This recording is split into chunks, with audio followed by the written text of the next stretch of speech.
गीता जयंती दिवसं वयं समर्पणरूपेण अपि वयम् आचरामः। इदं संस्कृताय इदं न मम इति भावनया यत् तनुमनधनरूपेण समर्प्यते तदेव समर्पणम्। अस्मिन् विषये विवरणं ददाति संस्कृतविद्वान् श्री मंजुनाथ भट्ट महोदयः।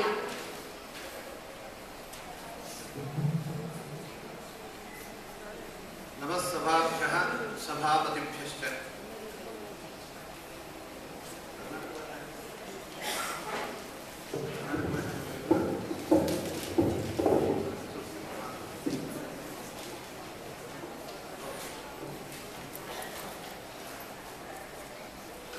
गीता जयंती समारंभम् अस्माकं संस्कृत परिसरे समर्पणदिनमिति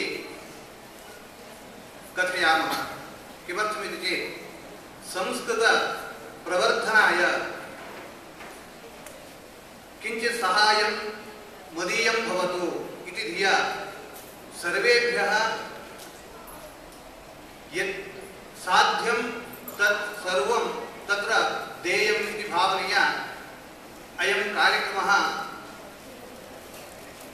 गीता जयंती संदर्भे संस्कृत भारती परतः चलति। ಈ ಸಮರ್ಪಣ ಎನ್ನುವಂತಹ ಕಾರ್ಯಕ್ರಮವು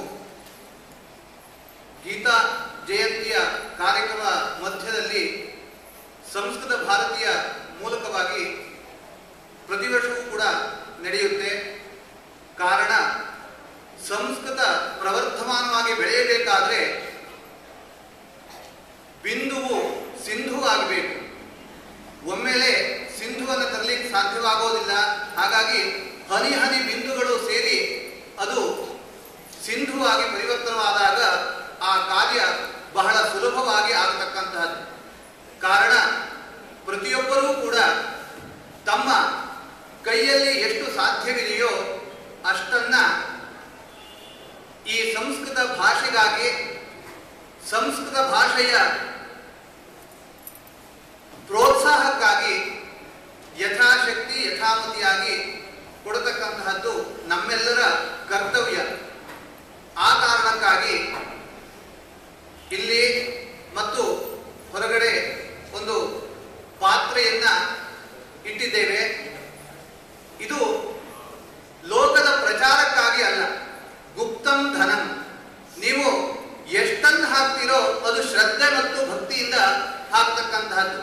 ಶ್ರದ್ಧಯಾ ದೇಯಂ ಅಶ್ರದ್ಧಯಾ ದೇಯಂ ಅಂತ ಉಪನಿಷತ್ತುಗಳು ಹೇಳುತ್ತೇವೆ. ನಾವು ಯಾವುದನ್ನೇ ಕೊಡೋದಿದ್ರು ಕೂಡ ಅತ್ಯಂತ ಶ್ರದ್ಧೆಯಿಂದ ಕೊಡಬೇಕು. ಸಂಸ್ಕೃತ ಭಾಷೆಗಾಗಿ ನಮ್ಮ ಕೈಯಲ್ಲಿ ಎಷ್ಟು ಸಾಧ್ಯವೋ ಅಷ್ಟನ್ನ ಶ್ರದ್ಧೆಯಿಂದ ಕೊಡಬೇಕು. ಕೇವಲ ತೋರಿಕೆಗಾಗಿ ಅಥವಾ ಬೇರೆಯವರು ನೋಡ್ತಾರೆ ಅನ್ನತಕ್ಕಂತಹ ಕಾರಣಕ್ಕಾಗಿ ಅಲ್ಲ. ಅಶ್ರದ್ಧೆಯ ಅದೇಯಂ, ಅಶ್ರದ್ಧೆಯಿಂದ ಕೊಡಬಾರದು. ಹಾಗಾಗಿ ಕೊಡತಕ್ಕಂಥವರು ಪ್ರಾಮಾಣಿಕವಾಗಿ ಅತ್ಯಂತ ಶ್ರದ್ಧೆಯಿಂದ ಕೊಡಬೇಕು ಅನ್ನತಕ್ಕಂಥ ಉದ್ದೇಶದಿಂದ ಸಂಸ್ಕೃತ ಭಾಷೆಯ ಅಭಿವೃದ್ಧಿಗಾಗಿ ಸಂಸ್ಕೃತದ ಉನ್ನತೀಕರಣಕ್ಕೆ ನಮ್ಮ ಕೈಯಲ್ಲಾಗಿರತಕ್ಕಂಥ ಸಹಾಯವನ್ನು ಮಾಡಬೇಕು ಅನ್ನತಕ್ಕಂಥ ಉದ್ದೇಶದಿಂದ ಸಂಸ್ಕೃತ ಪ್ರಚಾರಕ್ಕಾಗಿ ಪ್ರಸಾರಕ್ಕಾಗಿ ಈ ಹಣವನ್ನ ವಿನಿಯೋಗಿಸ್ತೇವೆ. ಇಂತಹ ಒಂದು ಅಮೂಲ್ಯವಾಗಿರತಕ್ಕಂತಹ ಸಮಯದಲ್ಲಿ ಶ್ರೀಕೃಷ್ಣನಿಗೆ ಅರ್ಪಣೆಯಾಗತಕ್ಕಂತಹ ರೀತಿಯಲ್ಲಿ ನಮ್ಮ ಕೈಯಲ್ಲಾದಷ್ಟು ಸಹಾಯವನ್ನು ನಾವು ಮಾಡಬೇಕು ಅಂತ ಹೇಳಿ ತಮ್ಮೆಲ್ಲರಲ್ಲಿ ಪ್ರಾರ್ಥಿಸಿಕೊಂಡು ಈ ಒಂದು ಸಮರ್ಪಣವನ್ನು ಹೇಗೆ ಮಾಡಬೇಕು ಅಂತಂದ್ರೆ ಬ್ರಹ್ಮಾರ್ಪಣಂ ಬ್ರಹ್ಮಹವಿಃ ಬ್ರಹ್ಮಾಗ್ನೌ ಬ್ರಹ್ಮಣಾಹುತಂ ಬ್ರಹ್ಮೈವ ತೇನ ಗಂತವ್ಯಂ ಬ್ರಹ್ಮ ಕರ್ಮ ಸಮಾಧಿನ ಈ ಒಂದು ಉದ್ದೇಶದಿಂದ ಮಾಡೋಣ ಅಂತ ಹೇಳಿ ತಮ್ಮೆಲ್ಲರಲ್ಲಿ ಪ್ರಾರ್ಥಿಸಿಕೊಂಡು ನನ್ನ ಈ ಎರಡು ಮಾತು